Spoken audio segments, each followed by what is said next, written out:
भगवान श्री कृष्ण के जन्म की रोचक कथा। भाद्रपद के कृष्ण पक्ष की अष्टमी की अधूरी काली रात, आकाश मेघों से आच्छादित, संध्या से ही मूसलाधार होती वर्षा, बरसता हुआ जल, बरसती हुई कालिक, हाथ को हाथ नहीं सूझता था। फिर मैं उस नियति को कितना धन्यवाद दूं जिसने सन्नाटे के नीचे कंस की सारी सजगता सुला दी थी। बिजली की कड़क, उफनती यमुना का हाहाकार और वर्षा की झड़ी के अतिरिक्त इस मध्य रात्रि में कोई आवाज नहीं, बस एक झरझराता मौन, चीखता सन्नाटा। सुवासनी और प्रदोत उस समय बंदी गृह में ही थे। सुवासनी को तो रहना ही था, पर प्रदोत कैसे चला आया था पता नहीं। पूरी कारा एक अप्रत्याशित भविष्य से आशंकित अनिश्चय से थरथराती थी, जैसे कुछ अनहोना होने जा रहा है। कहते हैं उस समय मेरी माँ को प्रसव वेदना आरंभ हो गई थी, पर सुवासनी मेरी माँ के पास नहीं थी। वह बंदी गृह के उस पिछले द्वार की ओर चली गई थी जो यमुना की ओर खुलता था, और जिधर से मेरे माता पिता पहले यमुना में स्नान किया करते थे। प्रहरी निद्रालस पड़े थे। बड़े बड़े शिकंजों से बने लोह कपाट पर एक बड़ा सा ताला लटक रहा था। उसी कपाट के शिकंजों को पकड़कर सुवासनी खड़ी हो गई। कुछ देर तक प्रहरी उसे देखते रह गए। ऐसी सुघड़ देह और मादकता से सरोबार इस समय की प्रकृति अचानक सुवासनी के सिर से सरक कर उसका आंचल धरती चूमने लगा। उसके खुले बाल हवा में लहराने लगे। घने बादलों की गोद में जैसे एक मेघ शिशु छला गया हो। दोनों प्रहरियों ने कभी भी ऐसी अनित्य सुंदरी को इतने निकट से नहीं देखा था। बिजली चमकती वह स्पष्ट चमक उठती, और उसके बाद के गहरे काले गुप्त अंधेरे में भी उन प्रहरियों की आंखें उस शरीरिष्ट के खाले ऊंचे स्थानों का स्पर्श करती रह जाती। सुवासनी इटलाती हुई मंदिर नेत्रों से यमुना को देखती रही। क्या देख रही हो माँ देवी? प्रहरियों में से एक ने पूछा। छटपटाती हुई यमुना को इतना कहते कहते उसने एक आह भरी। ऐसा लगता है आप दुखी हैं, एक प्रहरी ने कहा। दुखी तो नहीं हूँ, पर सुखी भी नहीं हूँ, सुवासनी बोली। देखती हूँ बाहर यमुना छटपटा रही है, भीतर मैं छटपटा रही हूँ। यमुना इसलिए छटपटा रही है कि वह मुक्त है, खुलकर बह सकती है। मैं इसलिए छटपटा रही हूँ कि मैं पराधीन हूँ, शिकंजे में बंद हूँ। कितना विचित्र है। एक की स्वतंत्रता छटपटाहट का कारण है, दूसरी की पराधीनता। फिर वह ऐसे खिलखिलाई और इठलाई जैसे कोई नागिन काट कर उलट जाए। दोनों हक्का बक्का सा उसे देखते रहे। सुहासिनी ने अनुभव किया कि उसकी औषधि अभी पूरी असर नहीं कर रही है। उसने अभिनयता थोड़ी और बढ़ाई। बाहर यमुना नशे में है, भीतर मैं नशे में हूँ। इतना कहते हुए वह थोड़ा लड़खड़ाई भी। आप नशे में हैं? पहला प्रहरी बोला। क्यों, तुम्हें आश्चर्य है क्या? इस बार उसकी जवान भी लड़खड़ाई। आवाज पर भी नशा चढ़ गया था। इस नशीले मौसम में कौन नशे में नहीं होगा, पर हम तो नशे में नहीं हैं। इसलिए कि तुम अभागे हो या झूठ बोलते हो। ऐसे समय में जब सारी प्रकृति मदिरा में डूबी हो, तब तुम लोगों ने नहीं पी है, विश्वास नहीं होता। विश्वास कीजिए, एक घूंट भी अभी कंठ से नीचे नहीं उतरी है। आवाज तो एक ही प्रहरी की थी, पर उसमें ललक दोनों की साफ दिखाई पड़ी। बस एक घूंट, इतने से काम चल जाएगा। दोनों ने पहले एक दूसरे को देखा, फिर याचना भरी टकटकी सुवासनी की ओर लगा दी। केवल एक घूंट से तुम्हारी तृप्ति हो जाए तो मैं व्यवस्था कर सकती हूँ। इस अप्रयासित कृपा पर किसकी नीयत न डोलती और कौन न फिसल जाता। फिर भी पहला प्रहरी थोड़ा संभला। मद्यपान हमारी चाकरी धर्म के विरुद्ध है, इसलिए ना कहती हूँ कि तुम अभागे हो। अरे पगले, जब सारा संसार सो रहा है तब भी तेरा चाकरी धर्म जाग रहा है तो प्रहरी है ना? जी हाँ। तेरा काम बस यही देखना है ना, कोई भीतर से बाहर न जाए और कोई बाहर से भीतर न आए। हाँ। अरे पागलों, इस मौसम और इस अंधेरी रात में कौन भीतर से बाहर आता है और कौन बाहर से भीतर जाने की चेष्टा करता है? चिड़िया का एक पूत भी तो दिखाई नहीं दे रहा है, केवल हवाएं आ जा रही हैं और तुम इस हवा के झोंकों पर ही पहरा दे रहे हो। कितना सार्थक है तुम्हारा पहरा। वह व्याकुलता भाषा में बड़े नाट्य ढंग से बोलती गई। यदि बाहर निकल पाती तो मैं भागती हुई अपने प्रिय से मिल जाती। अपने प्रिय से? हाँ हाँ, अपने प्रिय से। देखते नहीं हो, या यमुना भी अपने प्रिय से मिलने के लिए हाहाकार करती हुई भागी जा रही है। केवल तुम में हाहाकार नहीं है, क्योंकि तुम शव हो, मुर्दा हो, बिके हुए गुलाम हो। एक घूंट लेने से भी डरते हो। डरता तो नहीं हूं, तब क्यों चुप हो? बोलते क्यों नहीं? अभी एक घूंट देती हूँ। वह फिर इटलाई। लेकिन याद रखना, एक घूंट से अधिक नहीं दूंगी। यह महाराज के कंठ से नीचे उतरने वाली मदिरा है। महाराज के? दोनों के नेत्र विस्फारित हो गए। विस्फारित ही नहीं, लालायित भी लगे। सुवासिनी एकदम लौटी। कारा के प्रांगण में आते ही देखा प्रदोष बड़ी तेजी से उसकी ओर दौड़ा चला आ रहा है। उसने धीरे से कहा, आचार्य बाहर खड़े हैं। खड़े रहने दो, लोहा एकदम लाल है, उस पर पूरा प्रहार कर लेने दो। इतना कहते हुए सुवासिनी मेरी माँ के प्रकोष्ठ में पहुंची। माँ पलंग पर जल से निकाली मछली की तरह तड़पड़ा रही थी। आसरण एक ओर लटक गया था। बचाओ सुवासिनी, बड़ी पीड़ा है, माँ कहा रही थी। लगता है अब की प्राण ही चला जाएगा। इतनी पीड़ा तो इसके पूर्व कभी नहीं हुई थी। घबराइए मत, जीजी मैं अभी आई, कहती हुई सुवासिनी कोने में धरे कलश से दो चस्कों में मैरे उड़ेलने लगी और बड़े विश्वास से बोली, इस बार वही होगा जो कभी नहीं हुआ है। लाते ही चस्कों को सुवासिनी ने दोनों प्रहरियों को थमा दिया। वह तीक्ष्ण मदिरा उनके गले के नीचे उतरने लगी। देखो, घूंट भर की बात हुई थी, अधिक मत पी लेना। सुवासिनी एक बार फिर इटलाई। तुम पिलाओ और घूंट भर ही पीऊं? ऐसा नहीं हो सकता, एक बोला और दूसरे की भी आवाज़ लड़खड़ाई। ऐसा नहीं हो सकता। और देखते देखते दोनों ने चषक खाली कर दिए। अब दो इन भागती हवाओं पर पहरा। सुवासिनी बोली, अब ये हवाएं खुद मुझ पर पहरा देंगी। क्या समझती हैं आप? राज परिवार की मदिरा पीकर भी हम पहरेदार ही रहेंगे। अब हम राजा हैं, राजा। सुहासिनी ने देखा कि मैरे ने प्रभाव आरंभ कर दिया है। उसने सारी निराशा और पीड़ा अपने कंठ में उड़ेलते हुए कहा, पर मैं तो चाकर हूँ, शिकंजों में बंद चाकर। इस मादक मौसम में जब संपूर्ण प्रकृति अपने प्रिय मिलन में लीन है, मैं छटपटा रही हूँ। मेरा प्रिय भी छटपटा रहा होगा। काश मैं यह शिकंजा तोड़ पाती।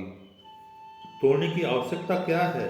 प्रहरी की आवाज़ अब और अधिक लड़खड़ाई। तो क्या मैं अपने प्रिय से ना मिलूं? नहीं, मिलो, पर यह शिकंजा तोड़कर नहीं, इसे खोलकर। इतना कहते हुए दूसरे प्रहरी ने अपनी कमर में टटोला, जैसे वह कुछ खोज रहा हो। अंगों के साथ साथ स्मृति भी शिथिल पड़ चुकी है। हे, कहाँ चली गई? मिली मिली।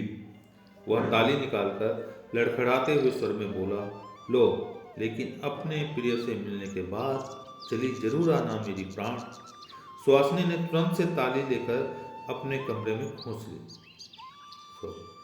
सुहासिनी ने तुरंत से ताली लेकर अपनी कमर में खोस ली। आप विश्वास करें ना करें, पर आचार्य जी ने इतने विस्तार से सारी बातें बताई हैं कि सबका सब और ज्यों का त्यों लिख पाना मेरे लिए संभव नहीं। बहुत कुछ छोड़ता जा रहा हूँ। आश्चर्य होता है आचार्य जी की स्मृति पर कि इस वृद्धावस्था में भी वो इतनी प्रखर है। जब स्मृति के पंखों पर वे अतीत में उड़ने लगते हैं, तब उत्साह के विस्तृत आकाश के नीचे उनका बुढ़ापा आप से आप झड़ जाता है। उन्होंने ही बताया कि उस घनघोर वर्षा में एक टूटी छतरी के सहारे भीगते हुए वे बंदीगृह के बाहर खड़े थे। उनका मुख भी वस्त्र से ढका हुआ था, जिससे लोग आसानी से उन्हें पहचान न सकें। किसी तरह प्रदोष से खबर भिजवाई, पर अभी तक सुवासनी आई नहीं। आचार्य घबरा रहे थे, क्योंकि एक एक क्षण मूल्यवान था। जरा भी रहस्य की सुगबुगाहट लगते ही स्थिति करवट बदल लेती और मेरे जैसा पैदा होने वाला भगवान संकट में पड़ जाता। पर सुवासनी करे भी तो क्या करे, वह अपनी योजना में लगी थी। मेरी माँ अपने प्रकोष्ठ में छटपटा रही थी। अजीब स्थिति थी।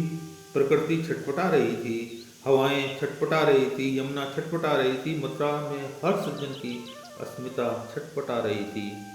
अपनी सैया पर मेरी माँ छटपटा रही थी। क्या ऐसी छटपटाहट किसी भगवान के जन्म की अनिवार्य शर्त होती है? यदि ऐसा न होता तो मैं परित्राणाय साधुनां विनाशाय च दुष्कृताम वाली बात क्यों कहता? वस्तुतः किसी वस्तु की प्रगाढ़ इच्छा या उसकी अनिवार्यता की उस वस्तु को जन्म देती है। विनाश की चरम सीमा पर निर्माणक पैदा होता है। संहार की चरम स्थिति उद्धारक को जन्म देती है। भले ही आप उसे भगवान कह दें, पर वह भी होता है परिस्थितियों की उपज ही। अपने समय की आवश्यकता। सूर्य के जन्म के लिए अंधेरा एक अनिवार्य शर्त है, पर अंधेरे के पैदा होने के लिए सूर्य की अनिवार्यता नहीं है। लगता है बात कुछ लीक से हट रही है। अब भी मेरे नेत्रों के सामने आचार्य जी खड़े हैं। उन्होंने बताया कि थोड़ी देर में सुवासनी बंदीगृह के मुख्य द्वार के निकट आई। वह कुछ अस्पष्ट सी बुदबुदाई, शायद जिज्ञासा कि मैं यहाँ क्यों आया। पिछले द्वार पर आने का संकेत कर वह पछाड़ खाई लहर की तरह लौट गई। वर्षा थमने का नाम नहीं ले रही थी। आसमान फटा पड़ रहा था। आचार्य जी कैसे उस कीचड़ भरे मार्ग से उस द्वार तक पहुँचे, यह तो वही बता सकते हैं। जहाँ पैर रखते वहीं धंस जाता, फिर निकलने का प्रयत्न करते, फिर धंसते। यही संघर्ष उनकी गति बना। और जब वे उस द्वार पर पहुंचे तब चकित थे।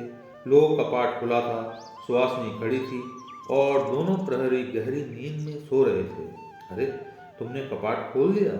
आचार्य जी ने प्रहरियों की ओर संकेत करते हुए कहा। यदि ये जग गए तो? अभी सुबह तक तो जागते नहीं, और यह भी हो सकता है कि कभी भी न जागें। इसका तात्पर्य है कि तुमने इन्हें विष दिया है। आचार्य की मुद्रा भयाक्रांत हुई, क्योंकि वे किसी भी स्थिति में गलत काम करने के पक्ष में नहीं थे। सुवासनी ने उन्हें आश्वस्त किया कि उसने विष नहीं दिया है, किंतु वह इस विवाद को भी आगे बढ़ाना नहीं चाहती थी। इसके लिए प्रत्येक क्षण का उपयोग आवश्यक था। अच्छा, यह बताइए आप कैसे पधारे? सुवासनी ने एकदम बात आगे बढ़ाई। देवकी को प्रसव हुआ? आचार्य ने पूछा। अभी नहीं, पर होने के निकट ही है। पर गोकुल गांव के मुखिया के घर एक लड़की अभी अभी हुई है। कितना समय हुआ होगा? चल के वहां से आए घड़ी भर तो हो ही गया होगा। इसी समय आचार्य जी को आहट लगी कि बगल से मेरी बातें कोई सुन रहा है। वे एकदम चुप हो गए, किनारे हटे। इस घनाघोर वर्षा और आधी रात में कौन है? आचार्य के पैर के नीचे का दलदल सरकने लगा। तब तक वह व्यक्ति स्वयं आगे आया, बोला, घबराने की बात नहीं है, मैं छंदक हूँ। अजीब है, बिना किसी सहारे के, बिना किसी सहयोग के, आंखों पर पट्टी बांधे अंधेरी रात में हर खतरनाक मोड़ पर उपस्थित। आचार्य सोचते रह गए। छंदक, यदि तुम्हारी आंखें होती तो तुम क्या नहीं कर डालते? तब मैं यह भी न कर पाता जो कर पा रहा हूँ। एक उलझा रहस्य अपनी आंखों के संबंध में उछाल कर वह मतलब की बात पर आया। सब कुछ हो गया है। नंद शिशु बदलने के लिए तैयार है। यह तो मुझे अभी अभी पता चला है कि उन्हें कन्या हुई है, किंतु विश्वास नहीं हो रहा था कि वे खतरा मोल लेने के लिए इतनी सरलता से तैयार हो जाएंगे। अपनी प्रसन्नता व्यक्त करते हुए आचार्य बोले, खतरा कैसा? सुहासिनी बीच में ही टपक पड़ी। कंस के संहारक को शरण देना क्या अग्नि से खेलना नहीं है? आचार्य ने कहा। और तारणहार के आश्रयदाता की गरिमा प्राप्त करना किसी आनंद से कम है क्या? छंदक के इस कथन से स्पष्ट लगा कि उसने नंद को कैसे तैयार कर लिया होगा। इसी समय वसुदेव दौड़े हुए आए और सुहासिनी भीतर चली गई। कारा के दोनों कपाट भिखारी की हथेलियों की तरह खुले थे। आचार्य और छंदक भी चुपचाप भीतर जा चुके थे।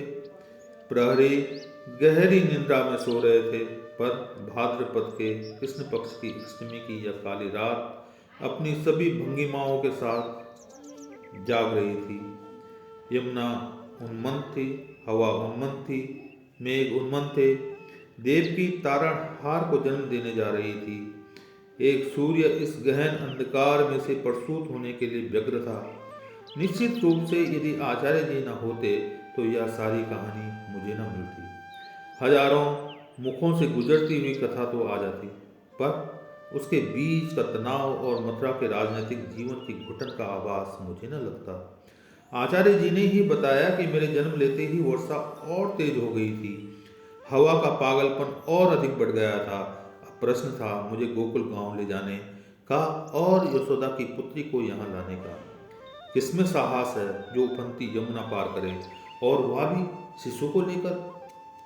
प्रद्योत का विचार था कि वर्षा थमने पर ही कुछ किया जा सकता है, पर छंदक एक क्षण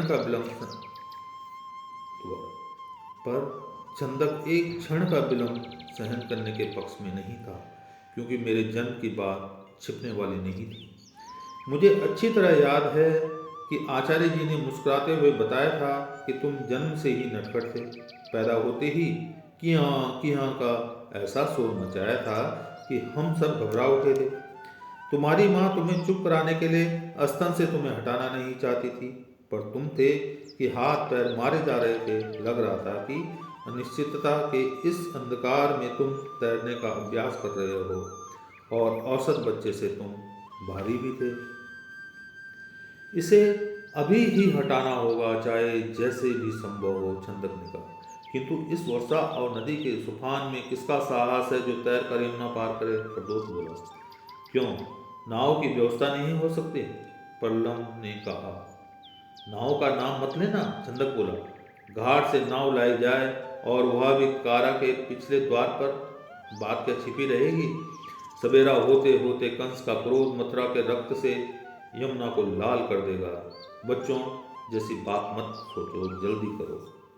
पर कौन तैर कर यमुना पार करेगा? इस समस्या का समाधान चाहिए था, और वह भी क्षण भर में।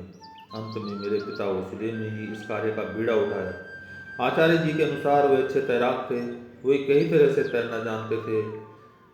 खड़ी लगाने का उन्हें इतना अभ्यास था कि कई बार यमुना को उन्होंने खड़े खड़े ही तैर कर पार किया था। मैंने स्वयं अपने पिता से यह कौशल सीखा था। उनकी ही सिखाई कला थी कि मैं कालिया नाग के चुंगल में फंस नहीं पाया। खैर, इसकी चर्चा यथास्थान की गई। मेरे पिताजी के स्वेच्छा तैयार होने में भी मेरा ईश्वरोक्त ही प्रेरक बना। उन्होंने स्पष्ट कहा, मैं तो विश्वास करता हूँ कि यह बालक दैवी शक्ति से पूर्ण है। फिर मेरे डूबने का प्रश्न ही कहाँ पैदा होता है? यदि मैं डूबूंगा तो आप सब डूबेंगे, मथुरा डूबेगी। मेरे पिता के तैयार होते ही छंदक प्रसन्नता से उछल पड़ा। वासुदेव जी से उपयुक्त व्यक्ति इस समय और कोई हो ही नहीं सकता था। बस आप मुझे एक क्षण का मौका दें, अभी आया, मैं सारी व्यवस्था करके आया हूँ। इतना कहते ही वह हवा के झोंके से निकला और अदृश्य हो गया। शेष लोग एक दूसरे का मुंह देखते रह गए।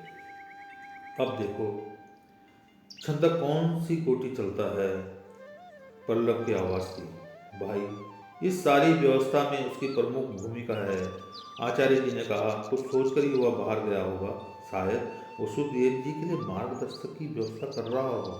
देखिए, करेगा कुछ अवश्य, पर उसकी गति में इतनी क्षिप्रता है कि उसकी आंखों पर बंदी पट्टी के पीछे कुछ रहस्य मालूम होता है। प्रद्योत बोला, उसका सारा व्यक्तित्व ही रहस्यमय है, आचार्य जी ने कहा। तब तक बेंत की एक बड़ी खुली मंजूषा लिए एक अनुचर को वह ले आया। देखिए, यह मेरा परम सहयोगी डंबर है, इसी ने यह मंजूषा बनाई है। आज प्रातः से ही वृष्टि हो रही थी, इसी से मैंने ऐसी मंजूषा बनवाई है कि बालक का वर्षा से भी बचाव हो और यदि किसी की दृष्टि भी पड़े तो वह भय से कांप उठे, छंदक ने कहा। वस्तुतः मंजूषा की बनावट ही कुछ विचित्र थी। बेंत की ठोस बीनी हुई, जल के प्रवेश की संभावना बहुत कम, ऊपर से कोई ढक्कन नहीं, वरना एक छतरी ऐसी बनी थी जो दूर से देखने में शेषनाग के फन जैसी लगती थी। उसे दिखाते हुए छंदक ने कहा, जब महाराज वसुदेव बालक को इसमें लिटाकर उसे अपने सिर पर रखकर यमुना में प्रवेश करेंगे तो दूर से देखने वाला व्यक्ति यही सोचेगा कि स्वयं शेषनाग तैरते चले आ रहे हैं। शेषनाग का शेषनाग और छतरी की छतरी। छंदक स्वयं अपनी बुद्धि पर मुस्कुराया। और आप जानते हैं, बेंत की मंजूषा बनवाने में भी मेरा प्रयोजन है। इतना कहने के बाद क्षण भर के लिए वह रुका कि लोग स्वयं पूछें कि क्या प्रयोजन है, पर सभी मौन रह गए। छंदक स्वयं बोला, बेंत की मंजूषा हल्की रहेगी, इसे ले जाने वाला व्यक्ति यदि डूब भी जाएगा। अचानक छंदक की दृष्टि वसुदेव पर पड़ी। आप क्षमा करें, मैं आपके लिए अशुभ कामना नहीं कर रहा हूँ। अरे नहीं मित्र, मेरा शुभ अशुभ तो इस समय आप ही लोगों के हाथ में है, वसुदेव ने कहा। फिर व्यक्ति को हर परिस्थिति के लिए भी तैयार होना चाहिए। तो भी यह मंजूषा तैरती रहेगी। हमारे व्यक्ति तो सावधान हैं ही, वे बचाने की चेष्टा करेंगे। छंदक ने अपनी बात पूरी की। और नहीं तो कहीं ना कहीं यह मंजूषा किनारे लगेगी ही, किसी न किसी की दृष्टि पड़ेगी ही, बालक पाल लिया जाएगा, क्योंकि नारद की भविष्यवाणी तो पूरी होनी ही है। आचार्य जी ने बताया कि जब मैं अपनी माँ के पास से उठाकर मंजूषा में रखा जाने लगा तब मैं शांत हो गया था। मेरे पिता जब मुझे अपने सिर पर उठाकर ले चले तब भी मैं शांत था।